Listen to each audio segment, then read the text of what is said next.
Sir आप mask क्यों नहीं पहने? है तो क्या इसीलिए मास्क रखने के लिए आपको किशनगंज की जनता देखेगी, आप मेरे ब्लॉग में हैं, यूथ हैं आप, समाज को अच्छा संदेश दे। गाड़ी में थे इसलिए नहीं पहने। नहीं, सुबह की शुरुआत भगवान जी और मौसम की सूचना के साथ। बादलों भरा मौसम, बारिश हो रही है थोड़ी थोड़ी। What's up guys, good morning and welcome back to the channel. आज है थर्सडे, तीसरा दिन बेसिकली सडन लॉकडाउन का, और अभी करीबन 11 बज रहे हैं। मैं सोचा पहले अच्छे से तैयार हो जाऊं फिर आपसे बात करूं। और अभी बात क्या करूंगा यार, तैयार होते होते भूख बहुत लग रही है, मैं कुछ भी नहीं खाया हूँ, तो पहले ब्रेकफास्ट करते हैं फिर मैं आपसे बात करूँ। आज का नाश्ता ये है दल पूरी और इसे क्या बोलते हैं, घूमनी। वैसे टुडे इज़ थर्सडे और थर्सडे को मेरी मम्मी फास्टिंग करती है, तो उन्होंने नाश्ता नहीं बनाया, तो पापा सुबह सुबह जुगाड़ करके ये दल पूरी ले आए हैं। वैसे ये मेरे फेवरेट स्ट्रीट फूड में से है, बड़ा मज़ा आता है इसे खाने में। और ये इससे पता चलता है कि बाज़ार में अभी भी दुकानें खुली हुई है, जो कि नहीं खुलना चाहिए, लॉकडाउन है, लेकिन अब खोल के रखे हैं वो लोग, प्रशासन का नज़र नहीं पड़ा उन तक। तो इसको फिनिश करते हैं, और भूख तो बहुत लग रही है, फिर मैं आपसे बात करता हूँ। Always drink hot water. मेरी मम्मी को सुशांत सिंह राजपूत के डेथ का इतना सदमा लगा है, दिन भर उसी के बारे में रिपोर्टिंग देखते रहती है, सारा दिन फेसबुक यूट्यूब में वही देखते रहती है और मेरे को परेशान करती है, ये हो गया वो हो गया। मस्ती इन दोनों मेरी बहनों का ही है। 4 महीने से स्कूल वगैरह जाती नहीं है, पढ़ाई लिखाई कुछ करती नहीं है। देखो देखो, बदतमीजी, पढ़ाई लिखाई कुछ करती नहीं है और सारा दिन मोबाइल चलाती है। तो मेरा पढ़ाई करने का उम्र है, तुम हम जितना पढ़ते तब पढ़ पाओगी? तुम पागल हो। प्रधानमंत्री कौन है? मोदी जी। पूरा नाम बोल। नरेंद्र मोदी। स्पेलिंग बोल। देखिए, पढ़ाई करोगे तो सब पता है। तुम बोल, कितने क्लास में पढ़ती हो? झूठ बोलती हो, जल्दी बताओ कौन सी क्लास में पढ़ती हो? जल्दी बोल कौन सी क्लास में हो?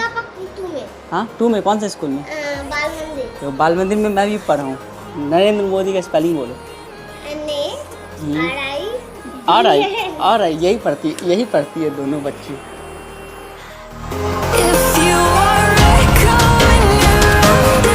मेरे पापा फिर से आराम मोड में आ गए, फिर से लॉकडाउन हो गया, तो अब लूडो खेलते हैं इन लोग के साथ। और मम्मी तो सुशांत सिंह के पीछे भी पागल है। आज के दिन मैंने सैनिटाइज़र भी अपने साथ रख लिया है, क्योंकि रास्ते में बहुत डर भी लगता है, अभी जाने में भी डर लगता है, लेकिन जाऊंगा। मम्मी कुछ कहना चाहते हो? अच्छे से जाना और प्रिकॉशन लेकर के रखना, और भूख लगे तो घर आकर खाना खा लेना। बाहर नहीं खाना है, बिल्कुल नहीं। बाहर में वैसे भी मैं नहीं खाता हूँ अभी, और वैसे भी कुछ खुलेगा तब तो खाऊंगा।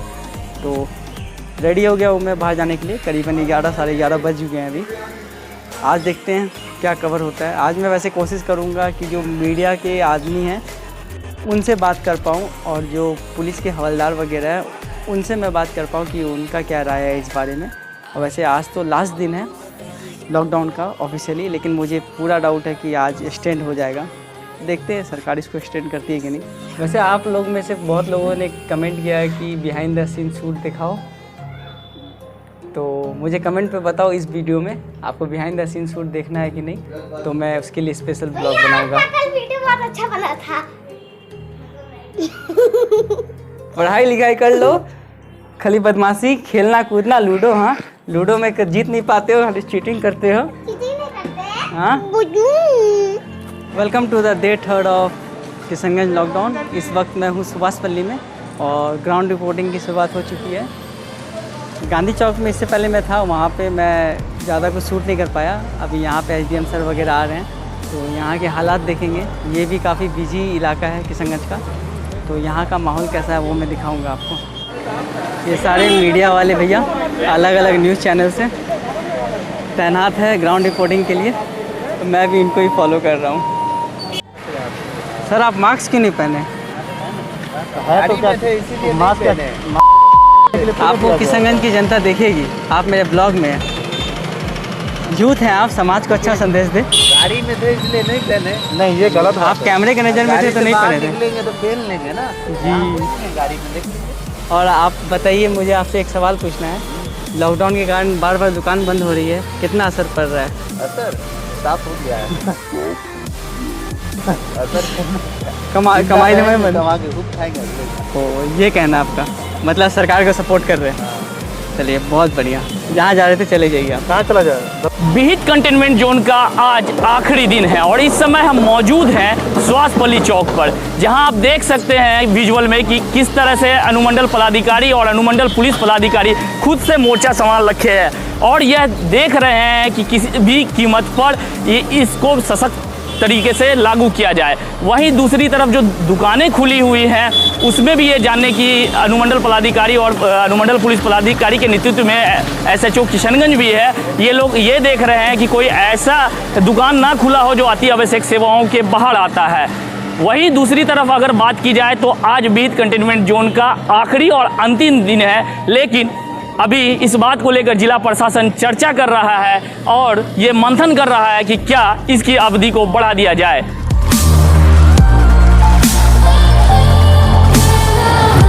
इसको पहचाना है कि नहीं? टिंकू भैया ये है, मेरे ऑफिस तो बगल में ही है, इनका चाय मिस कर रहा हूँ। दुकान खोले?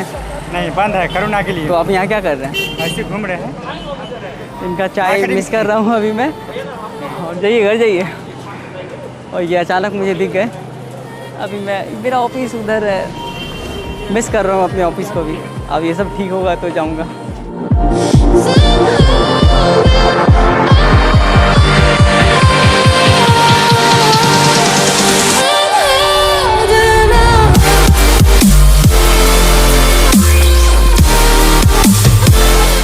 हेलो सर, मैं आपसे जानना चाहता हूँ, आपका इतना वीडियो वायरल होता है सोशल मीडिया में, आप इतना मैसेज दे रहे हो सोशल मीडिया के थ्रू, तो आप स्पेशली यूथ के लिए, क्योंकि मैं भी यूथ हूँ जो आपसे इतना इंस्पायर हो रहे हैं आजकल किशनगंज में, तो आप यूथ के लिए क्या मैसेज देना चाहते हैं? देखिए, यूथ के लिए यही मैसेज देना चाहते हैं कि तत्काल वो अभी अपने घरों में रहें और लोगों को मास्क, जब भी घर से बाहर निकले तो अवश्य मास्क पहन कर निकले, सैनिटाइजेशन का प्रयोग समय समय पे करते रहें।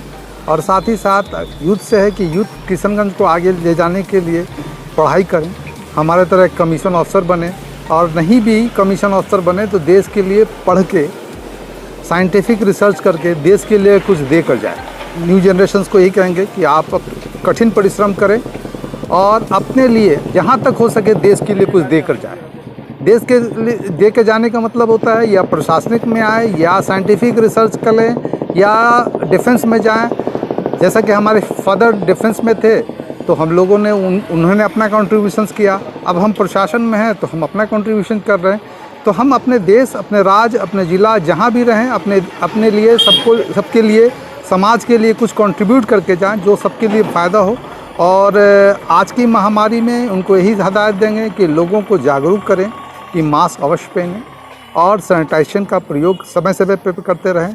समाज में एक अच्छी लहर पैदा करें, आपसी भाईचारा पैदा करें और देश को आगे ले जाने में मदद करें।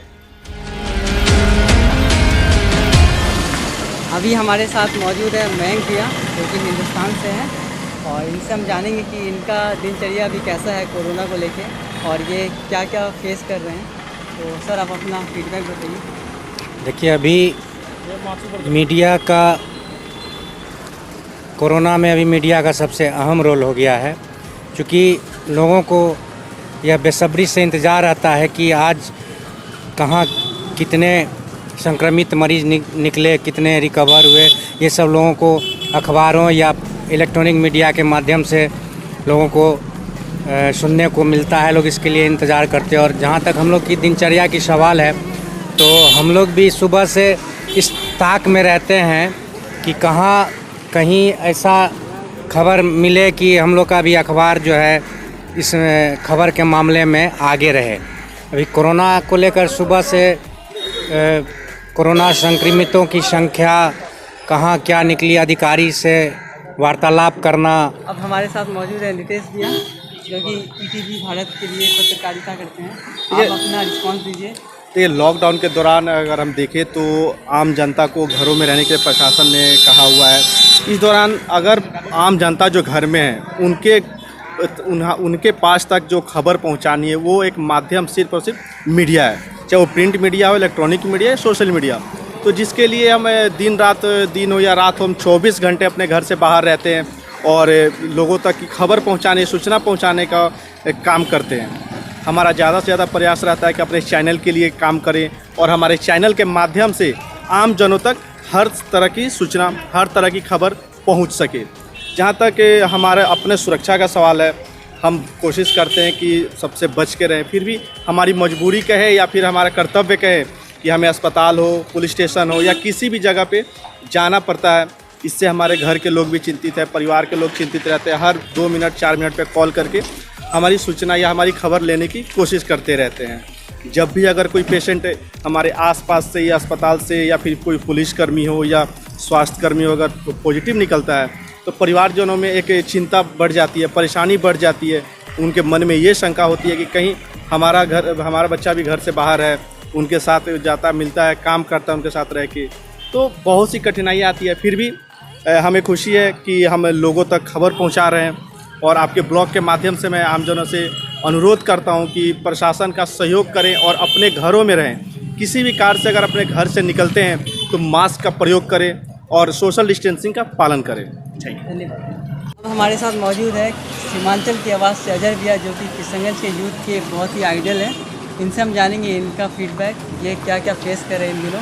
अजहर भैया, कैसा महसूस हो रहा है इन दिनों? कह सकते हैं कि 7-8 साल का जो पत्रकारिता का मेरा अनुभव रहा है, इस बीच हमने कई चुनाव देखे, कई लोकतंत्र का जो सबसे बड़ा महापर्व कहलाता है, उसके अलावा हमने बाढ़ देखा, हालात देखे जिसमें तनावपूर्ण हालात रहा है। लेकिन ये कोरोना पूरी ज़िंदगी का सबसे पहला ऐसा कह सकते हैं कि महामारी है जिसको लेकर लोग परेशान हैं। क्योंकि बाढ़ में अगर बात की जाए तो बाढ़ में क्या होता है, पानी जब लेवल बढ़ जाता है तो जिला प्रशासन द्वारा उनको हम लोग देखते थे कि सरकारी भवनों को, स्कूलों को खोल दिया जाता था वैसे लोगों के लिए, और फिर वो वहाँ पे जाकर अपने आप को सुरक्षित रख लेते थे और खाने पीने का बंदोबस्त कर दिया जाता था। थोड़ा बहुत जो भी जिला प्रशासन के द्वारा ऊंच नीच होता था, लेकिन इंतजाम लगभग कर दिया जाता था। और आम जो कह सकते हैं कि जनता था, समाज सेवी वर्ग जो थे, वो भी उनको मदद करते थे। लेकिन कोरोना महामारी एक ऐसी महामारी हमने देखा है कि इसमें खुद भी बचना है और दूसरों को भी बचाना है और परिवार वालों को भी बचाना, समाज को भी बचाना। और इस तमाम चीज़ों के बीच आपको हकीकत वाला पत्रकारिता करना है। वो उन खबरों को आपको लोगों तक दिखाना है जो खबर, खास करके जो आज के डेट में कह सकते हैं कि मीडिया के ऊपर हमेशा आरोप लगता रहता है कि निष्पक्ष पत्रकारिता नहीं हो रहा है, मीडिया हाउस बिके हुए हैं। तो हम लोग ये प्रयास करते हैं, खास करके हम और हमारी टीम जो है वो ये प्रयास करती है कि खबर के पीछे का जो खबर है वो हम उन तक पहुंचा सके, जो जानना आपको बेहद ज़रूरी है। खास करके अभी हम होम टाउन में हैं और होम टाउन में रहने के कारण यहाँ पत्रकारिता करना पड़ता है, तो आम जन जो है हमसे काफ़ी जुड़े हुए हैं, काफ़ी लोग हमारे अपने हैं।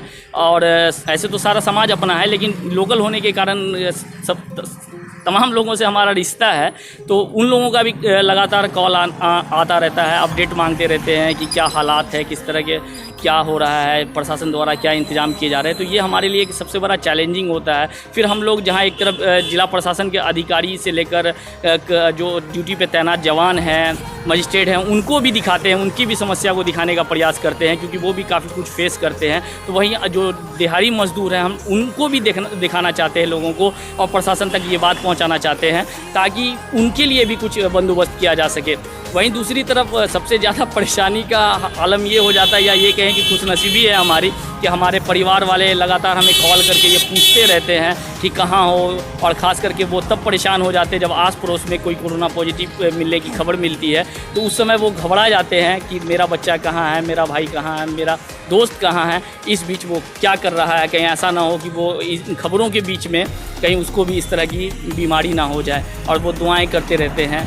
ये सबसे बड़ा चैलेंजिंग होता है। वक्ती तौर पे तो कई बार ऐसा होता है कि हम कवरेज करते रहते हैं और घर से फ़ोन आता है, तो उस समय बहुत ज़्यादा कभी कभी गुस्सा भी आ जाता है घर वालों पे, लेकिन बाद में इस बात को हम भी महसूस करते हैं कि वो हमारे अपने हैं और वो हमारी फ़िक्र करते हैं, इसलिए वो हमें इस तरह से फ़ोन करके डराते नहीं, बल्कि हमें एहतियातन खुद को तैयार रहने के लिए कहते हैं। और मेरे चैनल के दर्शक को आप कुछ कहना चाहेंगे? आप बहुत मेहनत कर रहे हैं, आप बहुत अच्छे हैं। इस कम उम्र में आपको इतनी फ़िक्र है ज़िलेवासी की, और आप चाहते हैं कि मेरी हम लोगों की तरह ही आपकी सोच है कि जो फैक्ट है, जो सच्चाई है, वो आप अपने यूट्यूब के माध्यम से लोगों तक पहुंचाएं। ये बहुत अच्छा चीज़ है, और मेरी आपको शुभकामना है कि आप और आपका चैनल हमेशा आगे बढ़ता रहे और आप हमेशा खुश रहें।